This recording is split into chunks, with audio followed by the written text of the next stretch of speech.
E eu, resguardando teu caixão, jamais sairei do teu lado.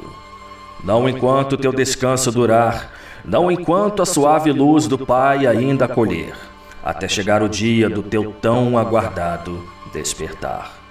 Somente então minha pele murchará e se encherá de rugas. Somente então o vime sufocará eternamente a minha voz. Pois assim foi grafado nas Escrituras eternas. As últimas palavras proferidas por Deogracias nunca saíram da minha lembrança. Ainda que estejam grafadas para que o tempo seja seu arauto para gerações futuras, aquelas palavras eu nunca precisei consultar. Aquela cena de cuidado, de vigília, foi um marco em toda a história do penitente. Pois bem, caro viajante, assim como acabei me perdendo em minhas divagações, o penitente por uns momentos para de frente para o escultor, que continua sem descanso o progresso de sua enigmática obra. A cada batida na madeira, flashes momentâneos, porém confusos, fazem com que o penitente possa tentar lembrar de algo que possa deixá-lo mais situado em relação ao tempo que ficou além das fronteiras do mundo dos vivos. Mas, assim como nós, ele crê que as respostas virão pelos pesares abertos pela penitência. Voltando à exploração, o penitente se lembra do assunto inacabado no que restou da Catedral da Mãe das Mães. Há também um gesto curioso que o penitente tem feito desde seu despertar: visitar aquele confessionário misterioso.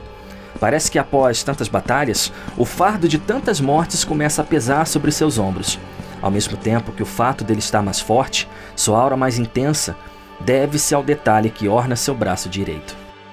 Sim, ainda estou curioso com aquela manopla feita a partir do espinho que se consumou em custódia do pecado, resultado do rompimento com as estátuas de confessor, o qual recebe o nome de Detestatio Sacrorum.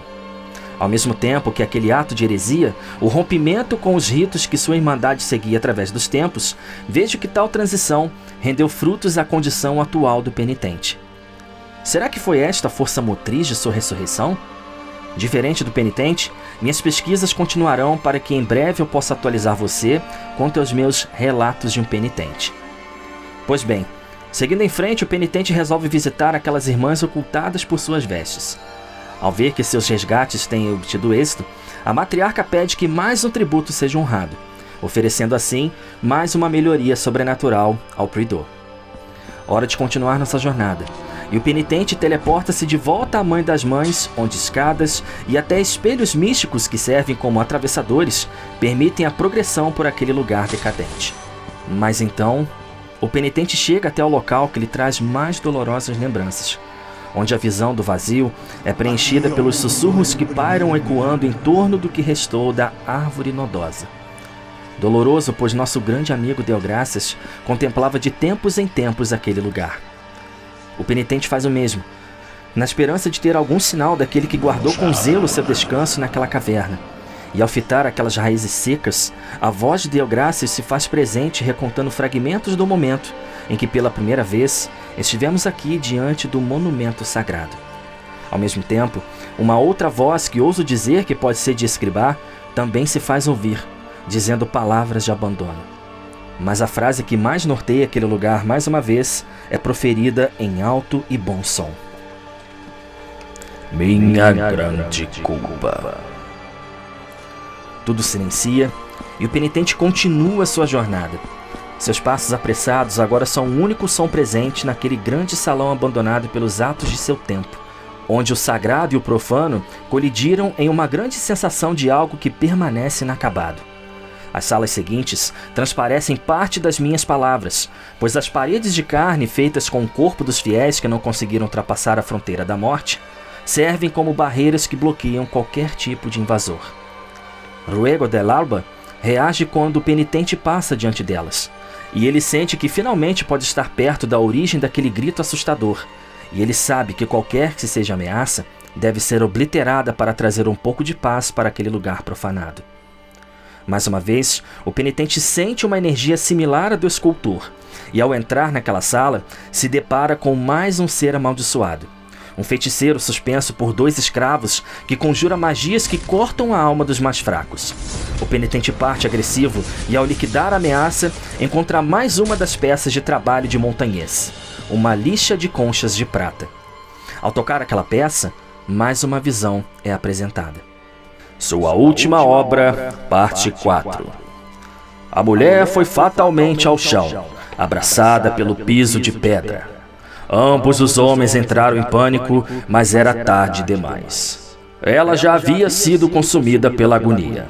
Então, deitada sobre o colo de um deles, ela os abençoou com um sorriso gentil, acariciando suas bochechas em um gesto de perdão, antes de dar seu último suspiro. Os dois homens desabaram em prantos perante tamanho sacrifício, segurando o corpo com mãos encharcadas de sangue. O penitente então guarda a peça para entregá-la ao escultor para que possamos entender mais sobre as visões presentes em seus materiais de trabalho. Chegando finalmente àquelas barreiras de carne, a espada Rhaegar el-Alba reage intensamente e o penitente sabe o que deve fazer. Ele salta em direção às barreiras e por uma fração de segundo a espada materializa seu brilho escarlate e com sua mão esquerda o penitente mergulha em alta velocidade, aplicando o único golpe que pode romper e dar fim àquele tormento em forma distorcida: o peso do pecado. A velocidade é tão intensa que se pode ver espectros do penitente que desce rasgando todas as barreiras em direção ao subsolo. Ao cair naquele lugar misterioso, o penitente já sente um vislumbre do lugar. Várias plataformas rachadas que servem como armadilha para pisos decorados com espadas, lanças e facas. Meu Deus, quantas armas! Será que aqui é... As paredes que decoram a parte ao fundo denotam que estamos em uma grande cripta, tendo em vista as várias estátuas que podem sinalizar tumbas de antigos religiosos de Custódia que já se foram. Chegando ao final da descida, Yrma está novamente à nossa espera. Ela fita o penitente com o olhar de quem o vigia todo o tempo, mas seu semblante enfim começa a passar mais lealdade e confiança. Os ventos que balançam sua capa atuam como um presságio, e agora sei bem o que pode ser. Meus pensamentos são interrompidos pelas palavras de Yrma, que continua com mais informações sobre a história de sua promessa. Seu relato diz que foi a vontade do milagre que fez soar o sino, mas que o pecado da senhora foi o motivo da maldição que caiu sobre eles. Ela continua dizendo que a senhora em questão era a mais bela das mulheres que habitavam aquele palácio e passava seus dias admirando sua beleza, que julgava ser insolitamente divina. Sua obsessão em contemplar a própria beleza a manteve prisioneira durante dias, visto que o esplendor do lago ao refletir sua face era hipnotizante. Yrma completa seu relato dizendo que aquela senhora rogava para o lago para que ninguém mais pudesse vislumbrar seu reflexo, guardando aquela perfeição refletida para si. Ao voltar seus olhos para a água uma vez mais, a senhora viu a sua própria face se distorcer ao som dos ruídos aterradores que emanavam do sino submerso. Yrma para por uns instantes, indicando o fim daquele relato, e oferece mais uma vez sua ajuda para o próximo confronto. O penitente acena com a cabeça e Yrma mais uma vez some rápida como o vento. Ao seguir para o próximo confronto, enfim posso dizer que minhas suspeitas estavam certas, visto toda a estética sombria do caminho aqui abaixo. Infindáveis espadas, lanças, facas e muitas outras armas brancas decoram aquele cenário em que nem mesmo os lustres mostram-se objetos que não representariam perigo, pois também estão adornados com lâminas. Este som é um som muito familiar para aqueles que tinham o ofício de amolar lâminas. Em Custódia, existia um homem que era considerado o mais proeminente afilador de lâminas e outros objetos cortantes. Eu não esperava que ele pudesse estar vivo, muito menos ser afetado pelo milagre. Mas perigosos são os caminhos do milagre, e agora o penitente teria uma difícil batalha à sua espera. À sua frente está um homem sentado, e mesmo assim se pode ver que ele é alto. Seus membros são maiores do que os de um humano comum. Entre suas pernas está um esmeril, onde aquele homem segue amolando uma grande espada curva. O homem para e seu olhar assassino fita o penitente. Em sua boca está a flauta que sempre soava quando o sentinela do esmeril caminhava pelas ruas oferecendo seus serviços. Ele se levanta, colocando o esmeril em suas costas, e seus pés estão descalços. Ele usa vestes parecidas com as dos inimigos encontrados no Palácio das Bordaduras, com um cordão decorado com lâminas. Seus ombros são adornados por uma espécie de ombreira de palha. Chapéu negro e olhos brancos que fitam seu adversário fazem com que o sentinela fique em posição de luta, um pouco curvado, segurando a grande espada em sua mão direita, e sua mão esquerda toca o chão como se Afilaor fosse saltar a qualquer segundo. E então, o confronto começa. O penitente toma a iniciativa e já arremessa seu bumerangue de sangue enquanto Afilaor gira em alta velocidade, arremessando facas que ricocheteiam pelo chão. Esta batalha deve ser travada com cautela, pois o penitente está diante de um adversário lendário, um perito em lâminas que podem cortar até paredes mais fortes. O penitente segue com sua tática de golpear à distância e, ao encontrar uma brecha, rapidamente é surpreendido com um golpe pesado e veloz da grande cimitarra que tira pedaços do chão com seu impacto. Afilaor segue em alta velocidade, rodando de um lado para outro, enquanto tenta confundir o penitente com suas lâminas, que seguem em muitas direções. Ao realizar novamente o giro pela arena, Afilaor é surpreendido por um forte golpe de lança vindo de cima, e Irma enfim se junta ao confronto. Ela é rápida como o vento e atua como um chamariz extra para que Afilaor também tenha a impressão que os golpes podem vir de qualquer ponto da arena. Ele salta fazendo o chão tremer e seus destroços vão em direção ao penitente, que em uma investida veloz, dribla o obstáculo e aplica uma série de cortes que fazem seu adversário finalmente agir na defensiva. Afilaor então se esconde ao fundo e das sombras arremessa várias lâminas que caem do teto, porém o penitente está mais afiado na batalha e desvia de cada lâmina enquanto avança telegrafando a aterrissagem de seu adversário. Entre várias mexidas rápidas e violentas da dupla, Afilaor vai se descontrolando e começa seu giro mortal várias e várias vezes, na esperança de novamente confundir seu adversário, que segue implacável com sequências de estocadas. O penitente segue ganhando terreno na disputa e atinge seu adversário com uma forte investida dessa vez, onde seu canto de fogo, somado a seus golpes de esgrima, fazem Afilaor partir em uma investida desesperada. São tantos golpes que, mesmo com a ajuda de Irma, o penitente é obrigado a parar por uns segundos para se curar. E então, Afilaor percebe o movimento defensivo e ataca com seu corte mortal para frente. O corte pega em cheio no penitente, que voa sem tempo de reagir. E seu adversário sabe que o próximo golpe definirá o confronto e parte em alta velocidade para ceifar a vida daquele que teve a audácia de profanar o seu salão de lâminas. Mas o penitente tem uma fiel aliada que, percebendo o ponto cego de Afilaor, avança veloz para aplicar seu melhor golpe. Irma surge do vazio e arremessa sua lança que, mais rápida que qualquer olhar humano, avança em direção ao coração de Afilaor. Tudo silencia por um segundo e, em um gesto de profunda agonia, Afilaor morde sua flauta com tanta força que ela se quebra em vários pedaços. Ele cai de joelhos, o sangue jorra de sua boca.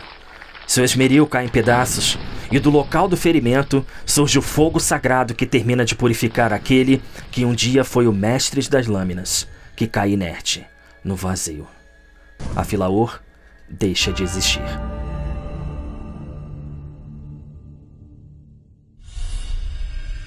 As marcas daquele martírio penetram no coração do penitente, que cai de joelhos e um clarão ofusca sua face. Sua visão retorna e à sua frente está uma área com ar sombrio, em que nas sombras repousam grandes monumentos de pedra que simulam um homem em profundo lamento. Penas caem do céu e o penitente sobe as plataformas para chegar até a sua origem. Conforme avança, novas estátuas aparecem, dessa vez reverenciando algo que vem de cima. Ao terminar a subida, o penitente está diante de algo misterioso, que emana calor, luz e tristeza. Uma grande urna de ouro, ornada com 5 gaiolas presas em hastes que levam a uma cúpula de cristal. Dentro dela, jaz um homem deitado, inerte. Seus cabelos loiros parecem ainda resplandecer o brilho de algo que um dia foi sagrado. Seu coração possui uma asa negra que se espalha por toda aquela cúpula. O centro daquele monumento está ornado com um tapete vermelho, mas então o penitente sente uma aura poderosa e à sua frente está uma figura idêntica ao homem da cúpula. A asa que sai de seu coração circula todo o corpo daquele homem, que permanece com seus braços relaxados, com mãos abertas em um gesto de súplica e contemplação do divino. Ele olha para o penitente e diz: Como são sombrias e incertas as salas onde o milagre permite que nos vejamos e comunguemos, mesmo após a morte, mesmo após os sonhos. Penitente, estamos na capela das 5 pombas, e diante de você impera a voz com a qual narra a testemunha. Nada resta de mim, além de meu testemunho, uma vez que meu corpo já defunto faz exposto nesta urna de ouro e cristal. Você retorna do longo sonho para evitar o nascimento. A língua incorrupta que meus restos mortais ainda preservam se fará necessária, pois os sussurros proibidos que ela produz hão de guiar teus passos para ajudá-la. Liberte as 5 pombas e a urna na qual meu corpo descansa se abrirá. Desperte já deste sonho. O penitente desperta, ainda na arena de Afilaor, com uma leve neblina que mostra um caminho em diante. O penitente descobre outra daquelas imagens, onde uma mulher segurando um jarro que reage ao toque do penitente, liberando mais uma habilidade, a passagem das cinzas, que pode ampliar as capacidades de salto do penitente.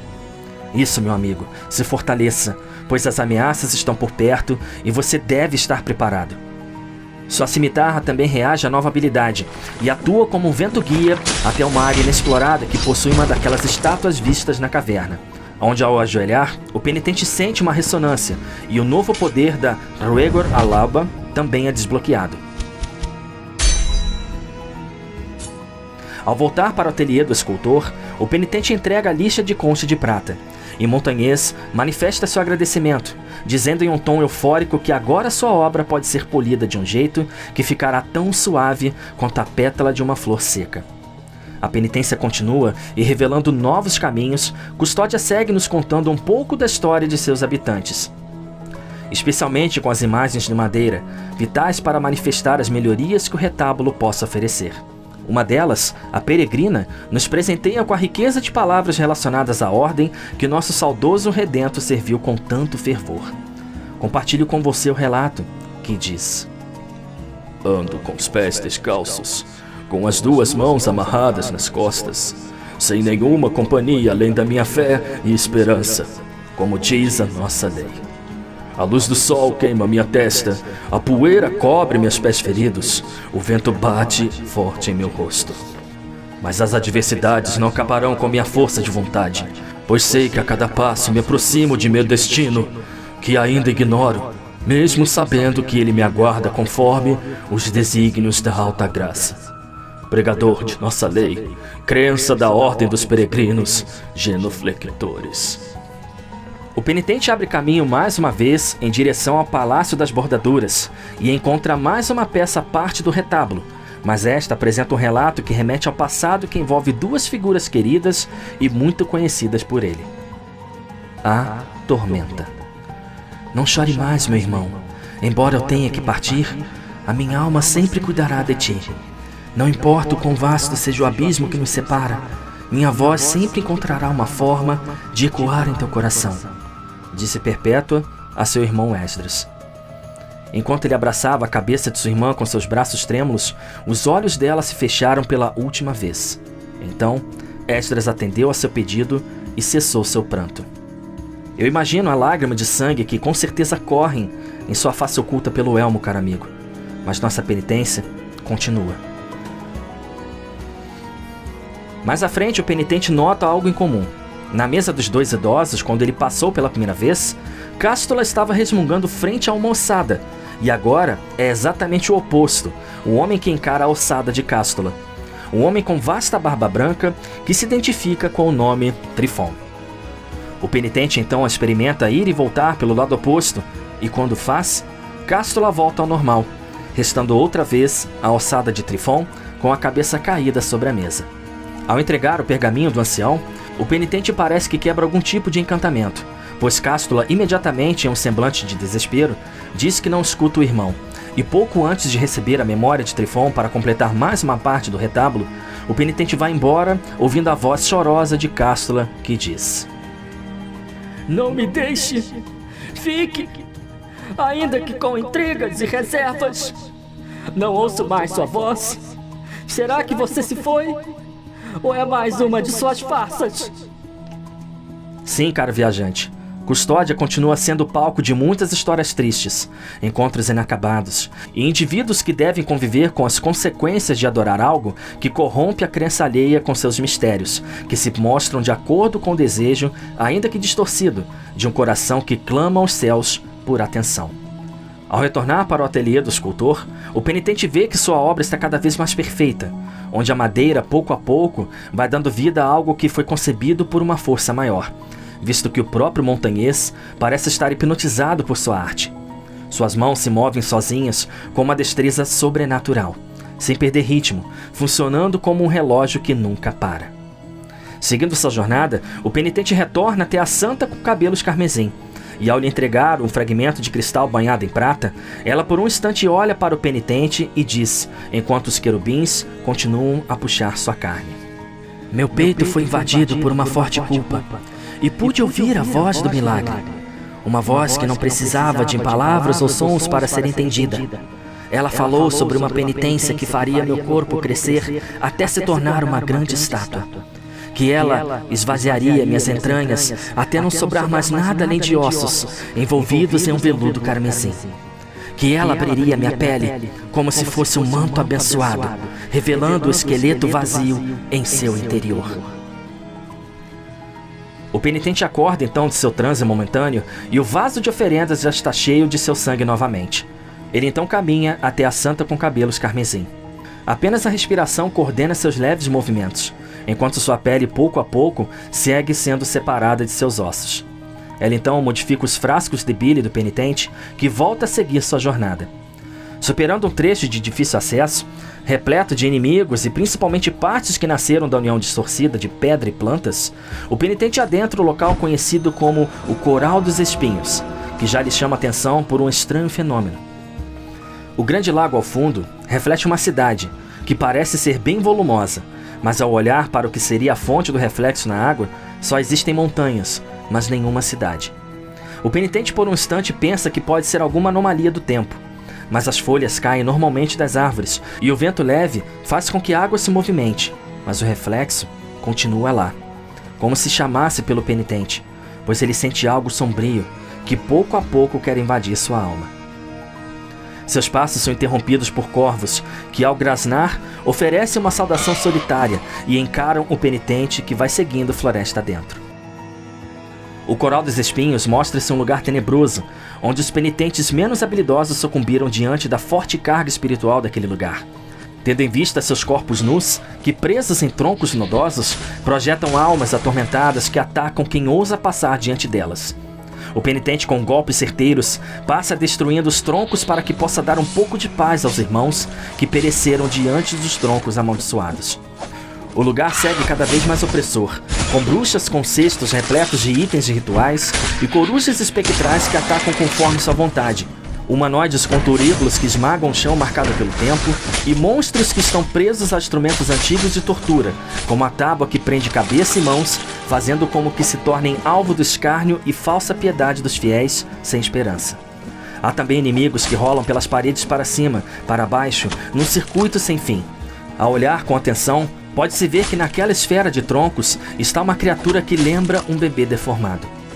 Realmente, esse lugar afeta sua mente e sua alma caso você passe observando suas nuances por mais tempo que o devido. Porém, a cena mais perturbadora do Coral dos Espinhos é a que nos espera após uma trilha difícil, onde o único jeito de passar pelos espinhos que tomaram cada canto é por espelhos místicos já vistos em outros lugares. Existe uma caverna com um homem imenso, afundado em mel, cabelos negros curtos e em sua barba está sempre uma abelha que caminha, voa e pousa frequentemente. O mel corre sem parar por sua boca, bem como pelas chagas em suas mãos. O homem é conhecido como o Inabalável. Em outro momento falarei dele com detalhes em meus relatos. Ele nos entrega uma estátua para o nosso retábulo e ao tocá-la, o penitente sente as palavras pesarem em seu coração, com o seguinte relato. Meu corpo ressoa com o doce e tranquilo zumbido delas. O ar vibra em minhas entranhas, abertas para o trabalho das abelhas. Minha alma, livre de toda dor e tristeza, transborda com um mel puro e suave, que cresce incessantemente. A cada ponto visitado de nossa jornada, vejo quão nociva e perturbadora pode ser a influência do milagre em cada ponto de custódia.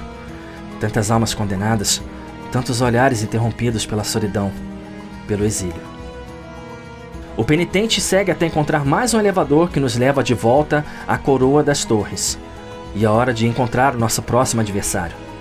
O lugar realmente possui uma estrutura fascinante e sombria, onde a realeza encontrou sua ruína por seus próprios sentimentos, como diz o Majabeira, que é uma espécie de cântico popular andaluz, que narra rapidamente a inveja amarga que um monarca registrava na escuridão de suas noites, tornando o tomo que aguardava um acessório envenenado. Seguindo acima, o penitente continua por corredores, elevações e uma subida que não parece ter fim. Ao entrar em uma sala sem saída, o penitente, diante da queda livre, se volta para o horizonte e consegue ver uma grande torre que parece estar escondida entre o véu da realidade e o mundo além do sonho. Será mais uma etapa a ser cumprida?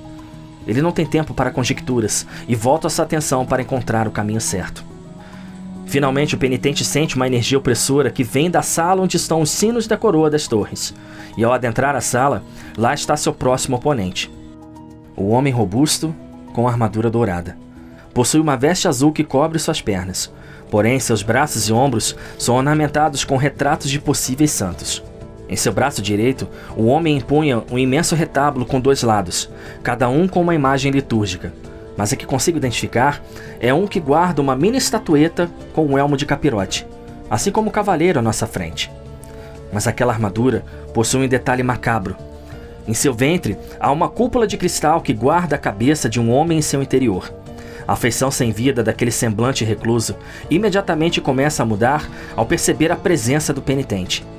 O branco dos olhos sem foco é substituído por um olhar ameaçador, com uma voz grave e abafada que diz: Eu vivo uma nova vida dentro deste invólucro de metal frio e inclemente.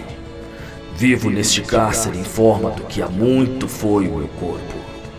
Vivo e sinto que me controlam forças que sobrepõem minha própria vontade. Vivo, embora minha vida não mais exista, quando fecho os olhos, adentrando a escuridão familiar que reside atrás de minhas pálpebras. Subitamente, o homem segura o retábulo com 2 mãos e golpeia fortemente o chão, fazendo com que o grande sino ao fundo comece a badalar, dando início a mais uma batalha sangrenta, em que o penitente está diante do misterioso Lesmes, sacristão incorruptível. O confronto começa e o penitente parte em uma investida, mas uma amostra dos poderes de Lesmes indica que a batalha será mais difícil do que parece. Pequenas crateras são abertas pela arena e delas jorram turbilhões de fogo intenso, que explodem como um ponteiro em funcionamento. O penitente golpeia a armadura de modo veloz, mas não consegue evitar o golpe potente, em que Lesmes usa o retábulo combinado com seu punho, resultando em um contra-ataque eficaz. O penitente levanta-se rapidamente, arremessando seu bumerangue de sangue, que acerta em cheio o adversário, que não parece se abalar, assumindo mais uma vez a postura do ataque vulcânico.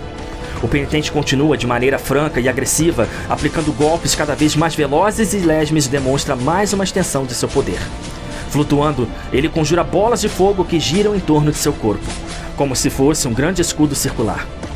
O penitente parte em mais uma investida e por pouco não é atingido pela armadilha, em que as esferas se fecham e Lesmes volta a golpear o chão, que materializa as erupções mais uma vez. Após uma breve brecha, o penitente consegue encaixar uma sequência perfeita de golpes certeiros, fazendo o grande retábulo voar em direção ao chão. E Lesmes some. Será que vencemos? E então, um grande rachado surge no receptáculo e dele sai mais um trunfo do incorruptível, a infanta adormecida. Sua pequena armadura também possui um capirote, e ao notar a velocidade de seu adversário, a infanta salta para trás enquanto arremessa pequenas lâminas que rodam seu corpo. As lâminas perseguem o penitente em um voo sombrio que só vai parar após sua morte.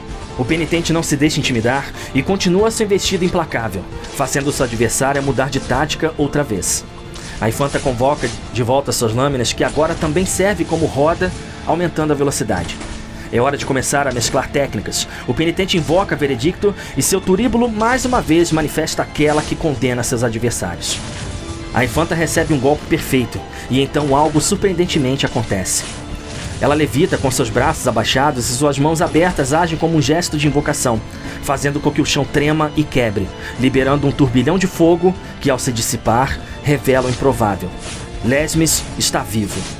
Com seu retábulo em mãos, ele volta às investidas de golpear o chão e fazer com que os turbilhões continuem surgindo. A batalha agora seria contra os 2 juntos. Em meio a saltos que mostram 2 seres em uma dança da morte, o penitente mantém-se em movimento, focando ataques especialmente quando a dupla está no chão, deixando os ataques de Sarmento e Centelha muito mais eficazes. Lesmes começa a saltar em diferentes pontos, sempre com suas erupções de fogo, o que o acaba expondo ao pousar. E quando o penitente pensou em continuar sua sequência devastadora, houve as várias lâminas do infanta em sua direção.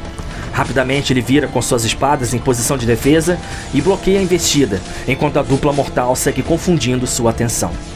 Você precisa resistir, meu amigo. Não deixe que os ataques confundam seus sentidos. Lembre-se das qualidades do seu armamento. O penitente então começa a reagir, memorizando os padrões e táticas de Lesmes, já que ele é o mais poderoso que infanta, que se movimenta sem parar. O incorruptível começa a sentir a dor dos ataques de seu adversário, que o castiga sem piedade. A infanta adormecida continua seus ataques, mas o desespero começa a tomar conta da arena, e Lesmes sabe que seu fim está próximo. Ele salta com toda a força que lhe resta e, ao chocar-se com o solo, uma chama mais viva do que nunca ergue-se como uma barreira infernal. Mas seus olhos contemplam a última cena daquela batalha. Em meio às chamas, Lesmes apenas observa os vários ataques da Sarmenta e Centelha, que em uma sequência perfeita ultrapassam as chamas e perfuram em cheio o ventre que conserva a última parte humana daquele construto. Infanta vê seu fiel companheiro sendo reduzido ao vazio, e seus sentidos mal podem acompanhar os golpes que acabara de sofrer. Ela sente um corte carmesim que deixa claro a perda de seus sentidos, e ao voltar seu olhar para cima, nada pode fazer diante do turíbulo que chega, exalando a fumaça de sua condenação, fazendo seu corpo romper-se, enquanto sua visão contempla o vazio eterno. Lesmes e Infanta deixam de existir.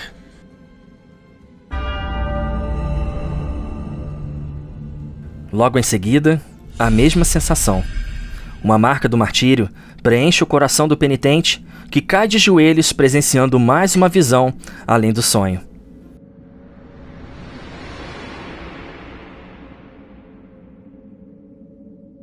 Aquele lugar, tudo parece preso no vazio. O cheiro forte de incenso, o céu escuro em que poucos raios de luz penetram como flechas, tentando chegar até homens cheios de culpa que, agora, representam estátuas inertes em várias poses que simulam movimentos, todas tentando chegar no que está diante do penitente. Um grupo de homens nus segura um grande quadro com bordas douradas, com uma imagem que deveria ser uma pintura, mas é tão real quanto a pena que seguro ao escrever meus relatos. A imagem de um homem de longos cabelos negros, suspenso por 3 mãos, que seguram seus braços e suas pernas como se ele estivesse sendo crucificado. Suas partes íntimas estão cobertas por um manto vermelho. Seu semblante denota piedade e tristeza. O penitente encara por um instante as mãos que o seguram o homem, na expectativa de que algo mais apareça daquelas nuvens misteriosas. A veste vermelha começa a movimentar-se com a brisa gélida, que ecoa pelo ambiente, e o homem então direciona seu olhar para o penitente, dizendo: Testemunhem esta vigília antes que eu embarque na minha derradeira jornada. Meu corpo, enfim, voltou a mim. Agora sou mestre desta carne, deste tremor, desta agonia. Como é doce a dor quando é mesmo nossa. Penitente, você que vem testemunhar o milagre, contemple. Mais uma visão, e agora todos aqueles que estavam ansiosos para receber a nova vida que sairia do ventre daquela mulher estão mortos.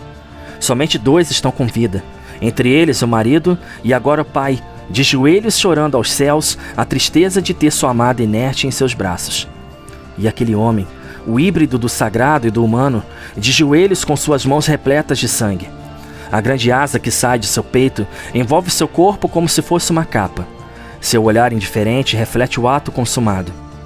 Lesmes continua seu relato, dizendo: Mas o milagre, que dá e retoma a graça com autonomia inescrutável, viu a própria vontade imaculada pela própria ausência tão grave.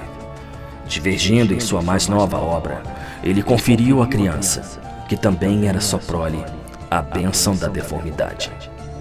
Ela se espalhou por nossa terra como uma praga, suas sementes malditas germinando tais com as feridas, brotando da carne flagelada de um penitente. A visão cessa e Lesmes completa: O dia da morte já mingua a luz celeste, fazendo cerrar meus olhos. Que o milagre escancare seus escuros portões para que eu possa desbravar onde jaz o sonho terrível, do qual jamais se desperta. O penitente, então, em sinal de respeito, ajoelha-se mais uma vez, saudando aquele que finalmente foi liberto do tormento de estar preso a uma armadura. Espero que Lesmes encontre o descanso que tanto procurou. Mais uma parte do monumento se mexe, dessa vez a referente àquele que é testemunha do milagre, fazendo com que aquela construção misteriosa, enfim, fique acessível ao penitente. Ao regressar da visão, a anunciada aparece mais uma vez diante do penitente, dizendo que agora que o testemunho foi revelado. Sim, meu amigo, as 3 vultuosas imagens mostrando humildade nos presenteiam agora com a beleza esplendorosa da parte alta da cidade do Santo Nome. O penitente não perde tempo e já parte para o monumento, e aos pés da subida, Medardus e Escolástico estão à sua espera. Eles nos dizem que inúmeras lendas tratam dos segredos deste lugar, que foi ocultado durante uma eternidade, mas se indagam se não seria a própria cidade que se prostra diante de nós, para que testemunhemos o nascimento da criança. Sim, confesso que também estou temeroso com tal situação. Que tipo de santidade nos espera nos arranha-céus deste lugar inviolado? A subida já começa bem difícil, deixando claro que somente o penitente poderia superá-la. Com a ajuda de Sarmento e Centelha, os espelhos o conduzem para templos elevados. Um lugar onde a riqueza arquitetônica é capaz de nos hipnotizar com seus detalhes. Nem mesmo as grandes ameaças que utilizam-se de pedaços de adornos das torres ofuscam o fascínio que as mesmas podem causar. Mas como todo lugar de custódia, também há resquícios das atrocidades que também foram cometidas ali. Ao ter contato com mais uma peça de retábulo, o penitente tem mais um relato de alguém que sofreu naquele lugar. O demente, ao ser confrontado pelos executores, esbraveja, dizendo: Para trás! Afastem-se de mim! Deixem-me em paz! Não estão vendo? As larvas, esses vermes malditos, mordem minha pele, sedentos pelas minhas entranhas e sangue! Tragam minha tocha! Eles vão sentir o fogo! Berrava o louco. Ele atacou um guarda e pegou a tocha que, em poucos instantes, deixaria seu corpo em chamas, transformando-o em uma pira ambulante que gritava pelos corredores daquela sombria prisão. Mesmo após tanto tempo escrevendo meus relatos, ainda me arrepia a alma ler e, de certo modo, vivenciar as tragédias escondidas pelos cantos de custódia. Após superar grande parte daquela tortuosa subida, o penitente sente o silêncio ecoando em um corredor. Ele passa e diante dele está o local onde ocorreu a visão com aquele chamado de testemunha do milagre. O lugar é o mesmo do sonho, com algumas diferenças que se apresentam conforme o penitente sobe as plataformas. Alguns fiéis, jovens e idosos, estão prostrados ou simplesmente observando aqueles que chegam àquele santuário misterioso. Estamos na antiga sala chamada de Capela das 5 Pombas. No topo da capela estão mais alguns fiéis em volta da cúpula, que guarda o corpo daquele que em sonhos falou com o penitente. Mas aqui também temos diferenças em relação ao sonho. O corpo está em posição contrária. No sonho, ele estava virado para a direita.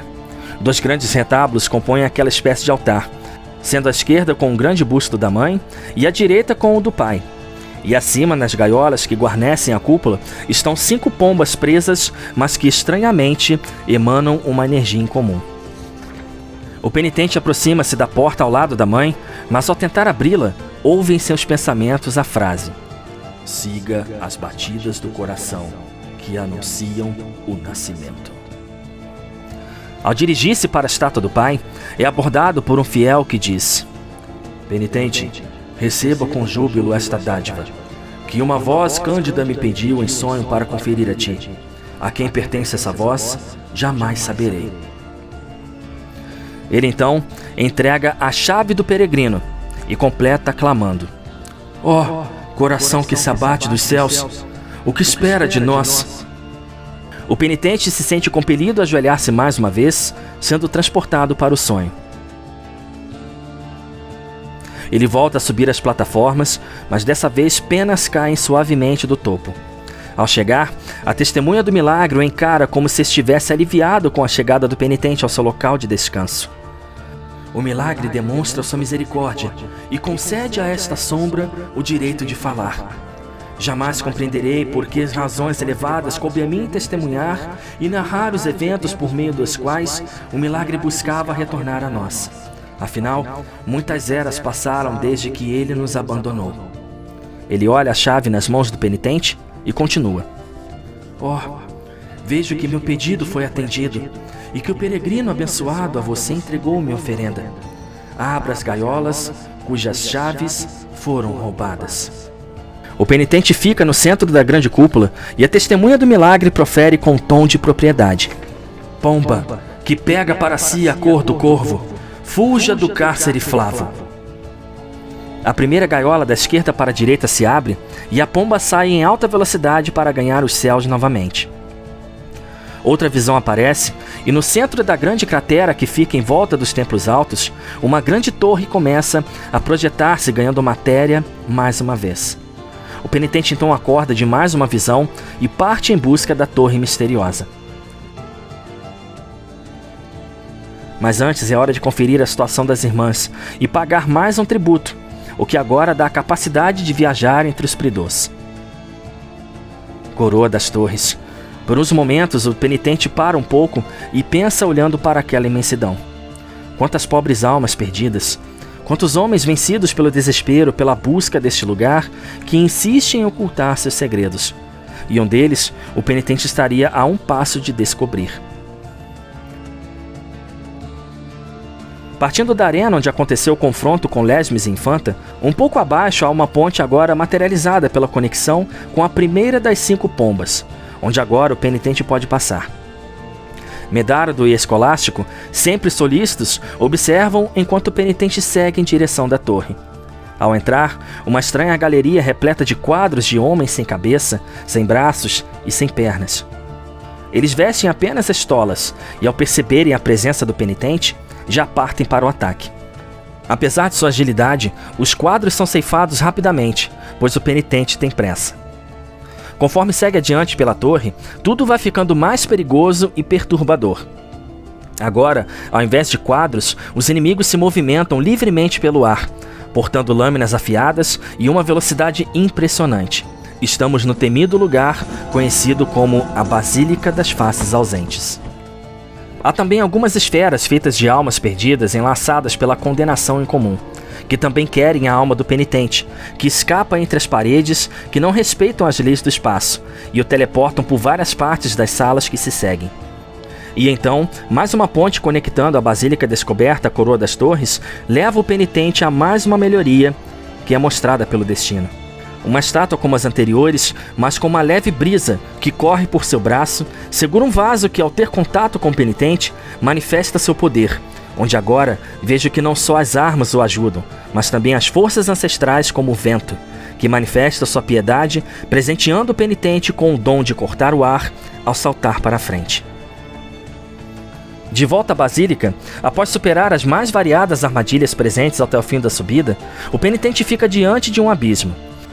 Uma parte da Basílica onde pequenas estátuas nas paredes reverenciam o silêncio que há muito tempo não era quebrado.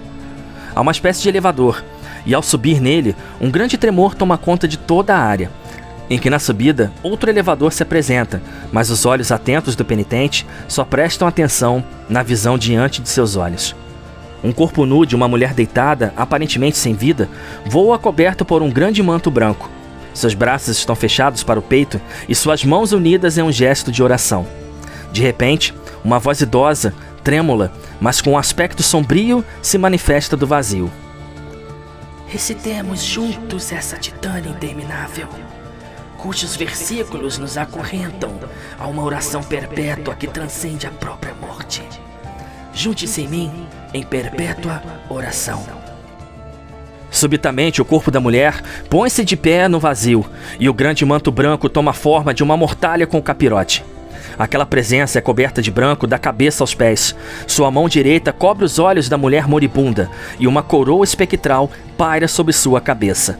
Seu braço esquerdo não segura coisa alguma, mas de certo modo parece ser a maior ameaça, tendo em vista a energia que emana.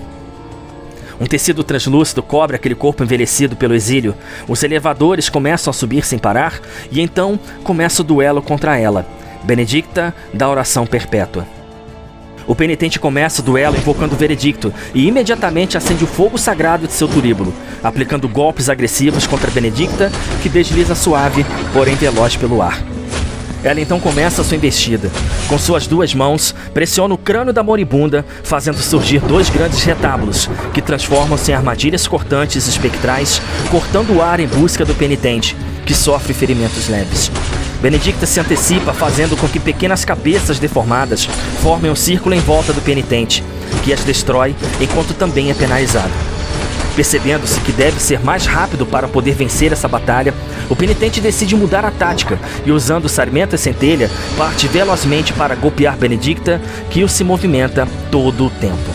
O duelo segue caótico, com os ataques dela surgindo de várias direções, mas o penitente usa os portais do tempo da arena a seu favor. Os elevadores, que claramente agora são plataformas traiçoeiras, também começam a se mover e os violinos combinados com o órgão fúnebre ditam o ritmo mortal que toma conta da batalha. Percebendo que seu adversário se adaptou ao conflito, Benedicta muda drasticamente sua tática, fazendo com que surjam da parte abaixo vários retábulos que sobem um por um, cortando o ar em busca de seu alvo. O penitente salta e, usando a habilidade do vento, consegue usar os portais a seu favor.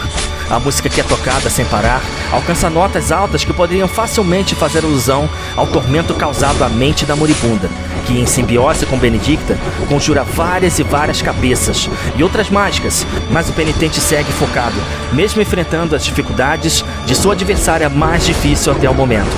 De repente, uma das plataformas subitamente cai em direção ao abismo. E, percebendo o perigo iminente, o penitente ativa as habilidades especiais de Sarmenta Centelha, levando ao limite seus poderes elétricos, que golpeiam sem piedade as 2 que são uma naquela arena. Sentindo o toque frio da morte se aproximando, Benedicta parte para o golpe final.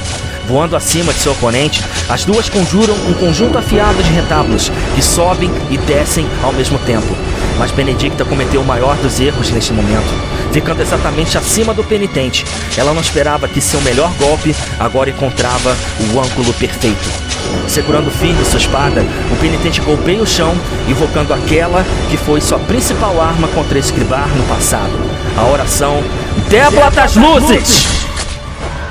Tudo acontece em fração de segundo, mas para Benedicta, seus segundos finais demorariam uma eternidade. Seus olhos pútridos acompanham cada ponto do movimento que seria seu Requiem definitivo. Uma aura de vento e energia emanando do penitente gira por seu corpo, conjurando um portal de luz, e ao golpear sua lâmina contra o solo, uma onda mística cai do céu com seu poder absoluto, rasgando a dupla que se separa pelo sangue derramado. A mulher moribunda, que agora claramente seria o corpo de Benedicta, parte em queda livre, e um grito estridente toma conta da arena. O grito de desespero do espectro branco que segura pela mão de seu receptáculo. Mas suas forças não mais existem, e esgotadas pela derrota, ela solta o corpo que desce para o vazio, enquanto o grito é a última nota desta música que parou de tocar. O fogo a consome e Benedicta deixa de existir. Mais uma vez, a marca do martírio corta o coração do penitente, e então, em suas mãos, cai uma chave. E lembrando de seu encontro com a testemunha do milagre, ele já sabe o que fazer com ela. Antes que ele completasse o próprio raciocínio, aquela sensação. E o penitente é convidado de joelhos a vivenciar mais uma visão.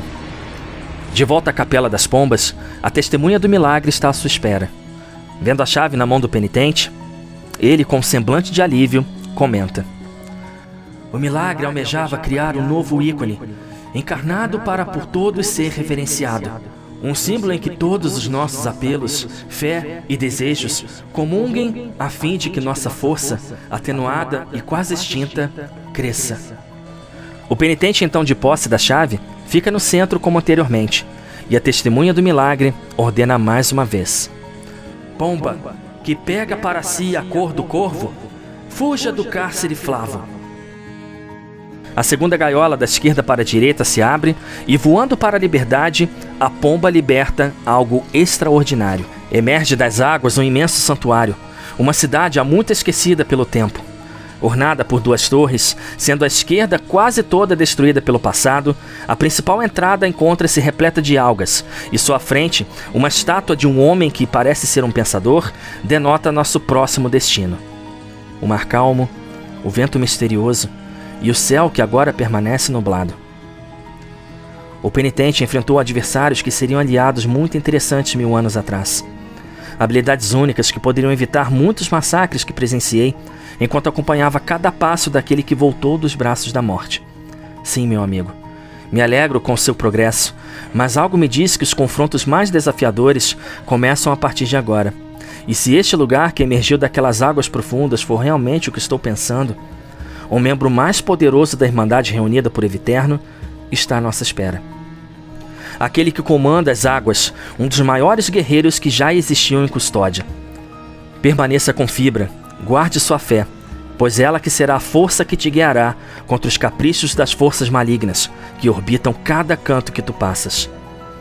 Eu também prometo permanecer forte, resistindo até que tu possas subir em meu socorro. E você, caro viajante, esteja vigilante, pois a qualquer momento as linhas da penitência serão marcadas com o sangue dos envolvidos.